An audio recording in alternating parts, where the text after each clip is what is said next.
Olá, eu sou o Fernando e nesse vídeo a gente vai abordar o ativo intangível. Agenda aí para o vídeo, para a apresentação. Fala rapidamente sobre os conceitos de definição de ativo intangível, as formas de reconhecimento e base de mensuração, comentar um pouquinho de amortização e teste de impairment, que a gente já comentou em outros vídeos, e a contabilização. Esse vídeo acaba sendo uma continuidade de outros vídeos que a gente já fez sobre ativo imobilizado, teste de impairment e operações de arrendamento, leasing. Então, eu não vou repetir alguns conceitos que já foram abordados e a ideia é fazer um vídeo relativamente curto, trazendo os aspectos principais aí da norma, que trata de ativo intangível e posteriormente aprofundar em outros vídeos sobre temas mais complexos que envolvem, por exemplo, o ágio por expectativa de rentabilidade futura e outros ativos reconhecidos por conta de operações de combinação de negócio e M&A. Então a ideia aqui é basicamente complementar os vídeos anteriores, introdutórios, e dar um overview aí bem geral e curto aí sobre ativo intangível. Como o próprio nome já indica, né, o intangível ele é um ativo que ele não tem natureza corpórea e ele já, de certa forma, ele já vinha sendo tratado no Brasil mesmo antes da adoção das normas internacionais, as FRS, que vieram aí com a Lei 11.638. Se a gente pegar a deliberação 488 da CVM de 2005, ela já abordava esse tema, tá? Ela já exigia que as empresas destacassem em conta separada esses ativos intangíveis de natureza não corpórea. Que, regra geral, quando as normas foram. As normas mais antigas, principalmente, como elas não tinham essa distinção, as empresas acabavam jogando o intangível, até pela característica dele de ser um ativo destinado ao uso, dentro do grupo do imobilizado, tá? Então era comum se você enxergar ativos intangíveis, por exemplo, softwares dentro do grupo do ativo mobilizado, porque era basicamente a mesma ideia, né? Você tem uma máquina, você tem um software, aquilo ali foi adquirido com a finalidade de uso na operação, num ativo não circulante, e aí ficava ali. Obviamente, com o crescimento dos ativos intangíveis no mundo, né, e a relevância que isso se tomou, fez-se necessário ter uma classificação em um grupo específico para isso. As normas internacionais já previam isso, e mesmo antes da adoção delas no Brasil, a CVM 488 já tratava do assunto. Então, com a reforma da lei 6.404, e aí a lei veio para incluir então esse parágrafo específico para tratar do ativo intangível no Brasil, que é justamente isso, né, os ativos bens incorpóreos, né? E aí essa lógica destinado à manutenção da atividade da empresa ou com essa finalidade, tá? E aí vocês reparem que é basicamente o mesmo conceito de imobilizado, quase, é bem muito parecido. A norma faz questão, perdão, a lei faz questão no artigo 179 de deixar claro que isso inclui também goodwill, goodwill esse adquirido em combinação de negócios que vai aparecer no intangível no balanço consolidado. No balanço individual ele fica junto com o subgrupo ali nos investimentos, e isso, como eu disse, a gente vai abordar com mais detalhe em outro vídeo. A ideia aqui é dar um overview mais geral sobre o intangível, tá? Como eu disse, primeira coisa do ativo intangível, ele tem que atender a definição de ativo, então ele tem que ser algo que traz benefícios econômicos futuros para a empresa por mais de um período, né? E os exemplos principais aqui, eu diria que, como a gente já falou, são softwares, tá? Que cada dia mais sejam softwares destinados às atividades de uso da empresa, sejam softwares destinados, por exemplo, empresas de comércio eletrônico e outros tipos de empresa que basicamente são plataformas e tem toda uma operação de e-commerce ou de internet nessa nova economia, sejam softwares de back-office e outras coisas, eles ganham cada vez mais relevância nas empresas. E além desses, que são os mais comuns, eu coloquei outros aqui, Marcas e patentes, direitos autorais, direitos de exploração, por exemplo, relacionados a concessões específicas, desenvolvimento de produto, que é o que a gente vai comentar aqui, que é um dos ativos intangíveis gerados internamente, né? Está relacionado ao R&D, né? Research and Development, e nesse caso, P&D, né? Pesquisa e desenvolvimento. A gente vai falar um pouquinho disso, que o desenvolvimento ele pode ser ativado no balanço das empresas como ativo intangível, atendido a alguns critérios, tá? Mas, regra geral, é isso. Então, vai depender muito do tipo de empresa, o intangível que você vai ter ali, tá? É importante ressaltar isso, e eu já falei em algum momento, das limitações da contabilidade, que nem todos os ativos intangíveis são registrados, tá? Então, um exemplo clássico é capital intelectual, a importância das pessoas para as organizações, sem dúvida nenhuma, né? Eu acho que o exemplo até que eu dei em vídeo anterior foi a questão qual que é a relevância do Elon Musk para a Tesla, ou do Steve Jobs para a época da Apple, ou Jeff Bezos para a Amazon, ou outros executivos aqui no Brasil para suas empresas. Com certeza estão extremamente importantes, agregam bastante valor, valorizam a empresa, mas eles não estão no balanço dessa empresa, tá? E você vai ter várias outras séries de ativos, de grupos de ativos que não estão no balanço da empresa. A própria marca dela não está, capital intelectual, a clientela, os relacionamentos, enfim, justamente por uma limitação da contabilidade, uma limitação proposital de não reconhecer esses ativos quando gerados internamente. Em alguns casos, eles são sim reconhecidos nas transações de combinação de negócio, tá? Justamente por essa questão da identificação. De acordo com a norma, e a norma aqui que aborda esse assunto é a CPC 04, o nome dele é ativo intangível, com relação a IAS 38, Intangible Assets. A norma fala basicamente o seguinte: para você reconhecer um ativo intangível no seu balanço, você precisa atender a três requisitos.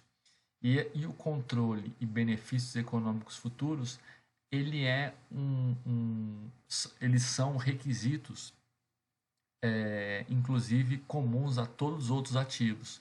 Só que os ativos intangíveis, a norma coloca um requisito adicional, que é identificação desse ativo intangível, justamente como uma forma de ser um pouco mais conservador e restringir a contabilização desses ativos nos balanços das empresas. Então, ele pede que o ativo seja identificável separadamente. Então, quando eu falo capital intelectual, identifique esse ativo na empresa, separe ele de outros ativos, a marca da empresa.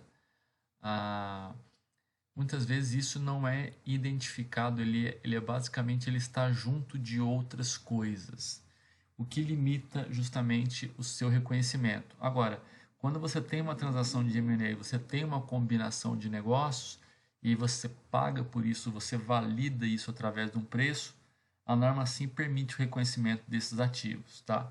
Não é o foco nesse momento, a gente vai, como eu disse, fazer um vídeo específico sobre Business Combination, tá? Que é o CPC 15 e FRS 3, se eu não me engano, e a gente aborda mais especificamente como é que esses ativos são reconhecidos e mensurados quando existe a compra do controle, a combinação, a aquisição do controle de uma empresa. Aí sim você tem toda uma alocação do preço de compra, que é basicamente a diferença entre o preço pago, e você vai procurar identificar dentro daquilo que você está comprando eventuais ativos intangíveis que inclusive não estavam registrados no balanço da adquirida, tá? Mas como eu disse, a gente trata isso depois. Vamos ver aqui os requisitos básicos para os ativos intangíveis que são reconhecidos em transações normais, tá? E aqui o que eu falei, ele tem que ser provável, né, que você vai gerar benefício econômico futuro. Isso aí é um requisito para qualquer ativo, né? O ativo é justamente o que diferencia o ativo de uma despesa, é isso. A despesa ela traz benefício econômico para o período atual. Então, por exemplo, se eu tenho uma despesa de alimentação, eu vou lá e como ela trouxe benefício agora, que é diferente, por exemplo, de eu comprar um estoque de alimento que eu vou revender depois, e aí isso, né, um supermercado, uma empresa um restaurante, por exemplo, isso é um ativo. Agora, uma comida que eu compro e como, ela traz benefício nesse momento. Então, a diferença entre o ativo e a despesa é justamente isso. Tem que ser provável a geração de benefícios econômicos futuros. A gente até falou um pouco disso no vídeo anterior. Quando, uma vez que você conhece, ele não é mais provável, você tem que inclusive baixar, fazer o teste de impairment.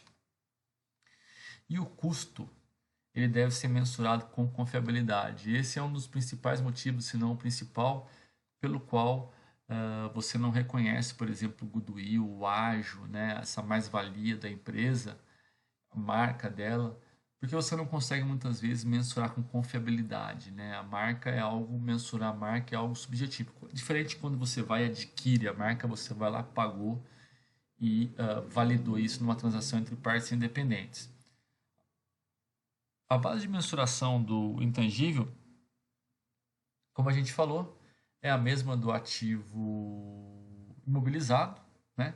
Que é basicamente custo menos a amortização, que é a amortização não amortizado, menos o teste de impairment, exceto o goodwill, o ágio por expectativa de rentabilidade futura, que ele não é amortizado, ele é apenas testado para fins de impairment, sendo que, conforme a gente já mencionou nos vídeos anteriores, uma vez que você faz o impairment do goodwill, você não pode reverter.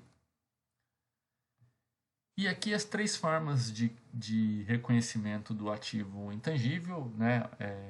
Basicamente uma aquisição é separada, eu vou lá, adquirir um software, eu registro esse software na minha empresa. Adquirir uma licença de software, isso é um ativo, tá? A questão da combinação de negócio que eu falei, não irei comentar sobre isso agora, mas é uma das principais formas de reconhecimento de ativo intangível. É justamente ao comprar uma empresa, você puxa os valores contábeis dela e puxa também um intangível por essa, justamente porque, regra geral, você paga mais do que o valor contábil pela empresa. E aqueles gerados internamente, tá? Que é o que a gente chama de desenvolvimento que a gente falou. A gente vai focar mais aqui. O separado, eu vou falar rapidamente, mas ele é igual a qualquer ativo. Você vai lá e compra, debita ativo, credita caixa, credita fornecedores, credita títulos a pagar, e depois você vai amortizar ele. E o gerado internamente é justamente aquele desenvolvido, né? É aquelas fases de pesquisa e desenvolvimento. Quando você atinge a fase de desenvolvimento, se você conseguir comprovar alguns requisitos, como por exemplo que aquilo vai trazer benefício econômico futuro, que você vai terminar o projeto, que tem mercado, que você vai vender, que você vai usar, etc. Se conseguir comprovar esses requisitos, você pode começar a ativar esse intangível que é gerado internamente, tá? Uma vez que você registrou esse ativo intangível, você vai basicamente avaliar duas coisas. Se ele tem vida útil definida ou indefinida, tá? Quando não há vida útil definida, quando ele tem vida útil indefinida, o que é importante ressaltar? Não é que ele tenha vida útil infinita para sempre, aquela vida útil é indefinida. Exemplo, tá? Você, por exemplo, como eu falei, você adquiriu numa combinação de negócio uma marca de uma empresa, né? Você puxou isso numa compra. E aí qual que é a vida útil dessa marca? Você não sabe muito bem, você não tem muita clareza disso, então você atribui vida útil que a gente fala indefinida. Quando você tem uma vida útil indefinida, você não vai amortizar, você vai apenas testar por impairment. Mas é obrigatório que você teste por impairment todo ano. Por outro lado, quando você, por exemplo, nesse mesmo caso, você puxou uma marca, puxou um software, falou assim, qual que é a vida útil disso? Pô, eu acho que é 5 anos, acho que é 10 anos. Aí você vai amortizar igual imobilizado. Então você comprou por 1.000 ou 1.000.000 e aí tem uma vida útil de 5 anos, você vai amortizar, não é depreciar nesse caso, mas é o mesmo conceito. Você vai amortizar 200.000 por ano, tá? Além de testar por impairment, mas aí não precisa testar todo ano obrigatoriamente, apenas quando houver aqueles indícios que a gente falou. E os lançamentos de amortização é igualzinho à depreciação. Você vai creditar o ativo numa conta redutora, a amortização acumulada, e vai debitar uma despesa de amortização, que é basicamente a mesma coisa de uma despesa de depreciação, tá? A única diferença, como a gente já comentou no vídeo de imobilizado, é que a gente usa o termo depreciação para ativos imobilizados. a gente usa o termo amortização para ativos intangíveis e o termo exaustão para recursos naturais, como por exemplo, a gente também tratou desse exemplo aqui de um ativo minerário, uma mina de minério, onde você vai exaurir o minério que você está tirando ali do solo, ou um poço de petróleo que você vai tirando o petróleo e vai exaurindo a capacidade disso. Mas é muito mais não vou dizer um preciosismo de termo, mas é tudo a mesma coisa, tá? Amortização, exaustão e depreciação são basicamente sinônimos para tratar da mesma coisa, que é justamente essa perda de valor que acontece quando esse ativo, com esses ativos de longo prazo, à medida que você vai utilizando, você vai apropriando esse custo de aquisição ou de construção para a despesa do exercício de forma sistemática, geralmente, na maioria dos casos, de forma linear. Tá? Aí estou pegando a política contábil da Magazine, tá? Luísa, e aqui ela está falando do ágil, eu não queria focar nisso, tá? Porque a gente não vai abordar, mas aqui, vamos pegar aqui, os softwares referem-se ao custo de aquisição dos sistemas de gestão empresarial e vem sendo amortizado linearmente por 5 anos. Os gastos com pesquisa são registrados sempre como despesa. Isso é importante, tá? A pesquisa, ela é sempre registrada como despesa. Por quê? Porque a pesquisa você não consegue comprovar que você vai ter benefício econômico futuro. Eu vou dar um exemplo de uma situação que a gente está vivendo. Estou gravando esse vídeo aqui em 2 de abril de 2021. A gente está vivendo essa situação aí há mais de um ano já, né? Da questão da pandemia do Covid. Então imagina que uma farmacêutica ela está pesquisando apenas uma vacina, ou um novo remédio, ou um spray para o Covid. O que acontece? Na fase de pesquisa puramente, todo aquele gasto que ela está tendo, ela está lançando como despesa. Ela só passa a começar a ativar os gastos durante a fase de desenvolvimento. Obviamente, desde que ela consiga comprovar que a vacina, por exemplo, vai ter viabilidade, que ela vai ser aprovada, uma expectativa de aprovação disso, que a vacina passou num trial, que a vacina ela é eficaz.